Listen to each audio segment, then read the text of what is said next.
আমার গল্পের নাম আজব গল্প। এক ছিল রাজা, তার ছিল 3 পুত্র। দুটো তার মরা, আর একটার জানই নাই। মরা ছেলে তো আর কথা বলতে পারে না, তাই যেটার জান নাই সেটা একদিন বলে উঠল, বাবা আমি মাছ ধরতে যাব। রাজার ছেলে মাছ ধরতে যাবে, জাল পাবে কোথায়? লোকজন ছুটে চলল জেল বাড়ি। বহু খোঁজাখুঁজির পর পেল 3টি জাল। দুটো তার সেরা, আর একটাতে সুতোই নাই। ছেঁড়া জাল দিয়ে তো আর মাছ ধরা যায় না, তাই যেটা সুতো নেই রাজপুত্র নিয়ে এলো সেটা। রাজার ছেলে জাল ফেলবে, পুকুর পাবে কোথায়? লোকজন ছুটে চলল চারিদিকে। বহু খোঁজাখুঁজির পর পেল 3টি পুকুর। দুটো তার শুকনো, আর একটাতে জলই নাই। শুকনো পুকুরে তো আর মাছ থাকে না, তাই যেটাতে জল নাই রাজপুত্র জাল ফেললো সেটাতে। উঠলো 3টি মাছ।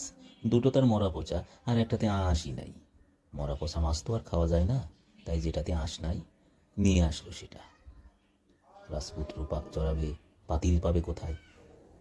লোকজন ছুটে চলল কুমোর বাড়ি। বহু খোঁজাখুঁজির পর পেল 3টি পাতিল। দুটো তার ফুটো, আর একটাতে তলাই নাই। ফুটো পাতিলে তো আর রান্না করা যায় না, তাই যেটার তলা নাই নিয়ে আসলো সেটা। রাজপুত্র পাক চড়ালো, ঝোলটুকু পড়ে গেল, মাছটুকু রুলো। রাজপুত্র পেট পুরে খেলো। আমার গল্প ফুরালো।